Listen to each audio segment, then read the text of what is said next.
வணக்கம் நண்பர்களே, எல்லோரும் எப்படி இருக்கீங்க? நானும் நல்லா இருக்கேன். நீங்களும் நல்லா இருப்பீங்கன்னு நினைக்கிறேன். இன்றைக்கி என்னோடய குக்கிங் விளாக் தான் பார்க்க போகிறீங்க. நான் இன்றைக்கி முருங்கைக்கீரை துவையல், மணத்தக்காளி பொரியல், ரசம், சாதம் வச்சு இன்றைக்கி சிம்பிளாக முடிச்சுக்க போகிறேன். சாதம் வச்சுட்டேன். முருங்கைக்கீரை துவையலுக்கு இப்போ நான் ரெடி பண்ணிகிட்ருக்கேன். அதுக்கு 4 பல் பூண்டு எடுத்துக்கிட்டேன். சின்ன வெங்காயம் 4, பெரிய வெங்காயம் 1 எடுத்துக்கிட்டேன். சின்ன வெங்காயம் கீரைக்கு பொறுத்த வரைக்கும் எப்பயுமே டேஸ்ட்டு தூக்கி கொடுக்கும். ஸோ அதனால் சின்ன வெங்காயம் 4 எடுத்துக்கிட்டேன். ஒரு தக்காளி போட்டுட்டேன். 2 கைப்பிடி முருங்கைக்கீரைன்னு எடுத்துருக்கேன். ரொம்ப அதிகமாகலாம் எடுக்கலை. இந்த 2 கைப்பிடி கீரை தான். இது 4-5 பேர் தாராளமாக சாப்பிட்லாம். நீங்கள் என்ன கம்மியாக இருக்குதுன்னு நினைக்காதீங்க, தாராளமாக பத்தும். நம்ம முருங்கைக்கீரையை பொரியலாக செஞ்சு சாப்பிட்டோம்னா யாருக்கும் சாப்பிட பிடிக்காது. நீங்கள் துவையலாக செஞ்சு சாப்பிட்டு பாருங்கள், டேஸ்ட்டும் சூப்பராக இருக்கும். அதே சமயம் நம்மளும் சாப்பிட்ருவோம். இதுக்கு கொஞ்சமாக மஞ்சத்தூள் போட்டிருக்கேன், சீரகம் கொஞ்சம், தேவையான அளவு உப்பு போட்டிருக்கேன். இதை தண்ணி விட்டு கொஞ்சமாக கொதிக்க விட்டு நான் வேக வச்சுருவேன். ஏன்னா நம்ம ஃப்ரை பண்ணுறோம் போது கீரை நல்லா வேகாது. அதனால் நான் நல்லா கொதிக்க வச்சுருவேன், வேக வச்சுருவேன். சைடு பையில் ரசத்துக்கு ரெடி பண்ண போகிறேன். ரசத்துக்கு தோல் உரிக்காத பூண்டு எடுத்துக்கிறேன். ஒரு தக்காளி, மிளகு, சீரகம் காரத்துக்கு ஏற்ற மாதிரி நான் மிளகு சேர்த்து போட்டுப்பேன். அதை ஃபைன் பேஸ்ட்டாக அரைச்சி எடுத்துப்பேன். துவையலுக்கு இறக்கிறதுக்கு கொஞ்சம் நேரத்துக்கு முன்னாடி 4 மிளகாய், கொஞ்சோண்டு புளி போட்டு ஒரு வணக்கிப்பேன். ரசத்துக்கு எண்ணெய் ஊற்றிட்டேன். கடுகு உளுத்தம் பருப்பு போட்டு கொஞ்சமாக சீரகம் போட்டு ஒரு மிளகாய் அப்படியே நான் போட்டுருவேன். அரைச்சி வச்ச பேஸ்ட்டை அதில் ஊற்றி தண்ணி ஊற்றி கொஞ்சமாக கொதி விட்டுருவேன். ரசம் நான் எனக்கு தெரிஞ்ச மாதிரி இப்படி ஒரு மெத்தடில் செய்கிறேன். ரசம் நாங்கள் 2-3 வகை மெத்தடில் செய்வோம். ஸோ அது எப்படிங்கிறது நான் இனி வர விலாகில் உங்களுக்கு ஷேர் பண்ணுறேன். ரசத்துக்கு தேவையான அளவு உப்பு போட்டுக்கிட்டேன். மஞ்சத்தூள், நான் கொஞ்சமாக கொத்தமல்லி தூளும் ரசத்துக்கு போட்டுப்பேன், டேஸ்ட்டு தூக்கி கொடுக்கும் அப்படிங்கிறதுக்காக கொத்தமல்லி தூள் போட்டுப்பேன். ரசம் நான் எவ்வளோ வைக்கிறேனோ அந்த பாத்திரத்துக்கு ஏற்ற மாதிரி புளியை கரைச்சி அதுக்கேற்ற மாதிரி நான் தண்ணியை 1 சொம்பா 2 சொம்பா அப்படிங்கிறதுக்கு ஏற்ற மாதிரி நான் ஊற்றி புளி ரசத்துக்கு எடுத்துப்பேன். துவையில் ஃபேனில் ஆற வச்சுருக்கேன். அது ரெடியானதும் அத்தை அரைச்சி தரேன்னு சொல்லிட்டாங்க. ஸோ துவையலுக்கு அவங்க அரைச்சி ரெடி பண்ணி எடுத்து கொடுத்துருவாங்க.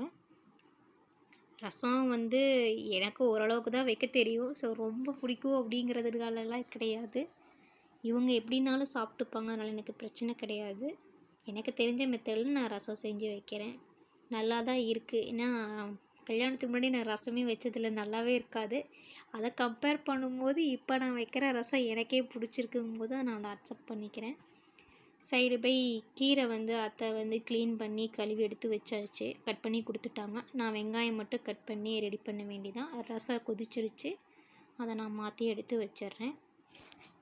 சைடு பைனா அடுத்தடுத்து வேலை என்னங்கிறத நான் அதுக்கு அடுத்தடுத்து டக்கு டக்குன்னு கிச்சனில் என்னென்ன வேலையோ அடுத்தது டக்கு டக்குன்னு செஞ்சுட்டே இருப்பேன். நான் ரொம்ப நிற்கிற டைமில் அடுத்து என்ன செய்யலாங்கிறதுக்கு ஏற்ற மாதிரி டக்கு டக்குன்னு செஞ்சுருவேன். பொரியலுக்கு அடுத்து பாத்திரத்தை விளக்கிட்டு எண்ணெய் ஊற்றிட்டேன். கடுகு உளுத்தம் பருப்பு போட்டு சீரகம் போட்டுட்டு வரமிளகாயும் வெங்காயம் ஒட்டுக்கா போட்டுறேன். ஏன்னா வரமிளகா டக்குன்னு அது கருப்பாயிடும், எண்ணெய் சூடு ஏறுறதுக்கு ஏற்ற மாதிரி. எனக்கு கருப்பான ஒரு மாதிரியாக இருக்கும். ஒரு சமயம் அது நல்லாயிருக்கும், அக்செப்ட் பண்ணிப்பேன். ஒரு சமயம் இதோடு போட்டோன்னா கொஞ்சம் கருப்பு ஆகாமல் இருக்கும், அதனால் நான் இப்படி போட்டுக்கிட்டேன். வெங்காயம் வணங்கினதுக்கப்புறம் மணத்தக்காளியை எடுத்து கீரையை எடுத்து போட்டு நல்லா அதே மாதிரியே கொஞ்சம் தண்ணி விட்டு நான் நல்லா கொதிக்க வச்சு கீரையை வேக வச்சு எடுத்துப்பேன். மணத்தக்காளி கீரை எங்கள் வீட்டில் எல்லாத்துக்குமே ஃபேவரட். நான் பச்சையாக கொடுத்தா கூட சாப்பிடுவேன். அந்த கீரையை வேக வச்சு எடுத்து நான் பொரியலாக பிசைஞ்சு சாப்பிட்றதோடவும் கடைசி பிட்டாக நான் வெறும் கீரையாக எனக்கு சாப்பிட்டோன்னா எனக்கு ரொம்ப ரொம்ப பிடிக்கும்.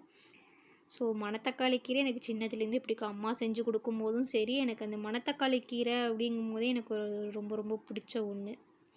பெருங்காயத்தூள் போட்டுக்கலாம், மஞ்சத்தூள், கொஞ்சமாக தண்ணி ஊற்றி கீரை ரெடி ஆகிடும். உங்களுக்கு எந்த மாதிரி கீரை பிடிக்குன்னு சொல்லுங்கள். கீரையில் ஏதாவது ரெசிபி வேணுனாலும் சொல்லுங்கள், நான் ஷேர் பண்ணுறேன் எப்படி என்னென்னு. துவையலுக்கு மேல் தாளிப்பு போட்டுக்கலாம். கொஞ்சமாக எண்ணெய் ஊற்றிக்கிட்டேன். நல்லெண்ணெய் இருந்தால் நல்லெண்ணெய் ஊற்றினீங்கன்னா துவையலுக்கு சூப்பராக இருக்கும். கடுகு உளுத்தம் பருப்பு போட்டுக்கிட்டு கொஞ்சமாக ஜீரகம் போட்டுக்கிட்டேன். கருவேப்பிலை போட்டு மேல் தாளிப்புக்கு துவையலுக்கு எடுத்து வச்சிட்டேன். துவையலுக்கு அத்தை அரைச்சி கொடுத்துட்டாங்க, அதனால் சைடு பையில் எனக்கு ஒரு வேலையும் முடிஞ்சிருச்சு. ஸோ மேல் தாளிப்பு எடுத்து போட்டுக்கலாம்.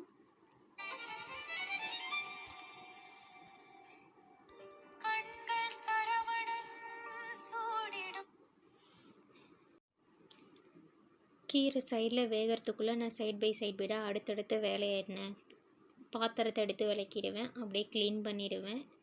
இப்படி தான் ரொட்டீன் இருக்கும். டெய்லி நான் இப்படி தான் பண்ணுவேன். ஸோ அதை தான் இன்றைக்கி உங்கள்கிட்ட ஷேர் பண்ணியிருக்கேன். கீரை ரெடி ஆனதும் சாப்பிட்றது தான். ஸோ அதனால் சாப்பிட்றதுக்கு முன்னாடி சுடுதண்ணி குடிப்போம். சுடுதண்ணி வச்சுட்டேன். பொரியல் ரெடி ஆனதும் சாமிக்கு படைச்சிட்டு சாப்பிட ஆரம்பிச்சிருவோம். டேஸ்ட்டு சூப்பராக இருக்கும். நான் செஞ்சது நான் சிம்பிளாக தான் செஞ்சுருக்கேன். நீங்களும் அந்த மாதிரி செஞ்சு பாருங்கள். பிடிச்சிருந்தா தேங்காய் இருந்துச்சுன்னா நீங்கள் தேங்காய் மேலே தூக்கி போட்டுக்கலாம். நான் போடலை. நான் வேணும்னா போட்டுப்பேன். ஏன்னா எனக்கு அந்த ஒரு டேஸ்ட்டு ஃப்ளேவர் வேணும் அப்படின்னா தேங்காய் திருவி போடுவேன், இல்லைன்னா போட மாட்டேன். வேணும்னா போட்டுக்கலாம். போட்டால் சூப்பராக இருக்கும். ஆனால் டேஸ்ட்டு சூப்பராக தூக்கி கொடுக்கும். நான் இன்றைக்கி முருங்கைக்கீரை துவையல், மணத்தக்காளி பொரியல், ரசம் சிம்பிளாக செஞ்சு முடிச்சிட்டேன். உங்களுக்கு என்னோடய விளாக் பிடிச்சிருக்குன்னு நினைக்கிறேன். இந்த மாதிரி சிம்பிள் விளாக்ஸ் பார்க்கணும் அப்படின்னா என் சேனலை சப்ஸ்கிரைப் பண்ணிக்கோங்க, லைக் பண்ணுங்கள், கமெண்ட் பண்ணுங்கள். தேங்க்யூ.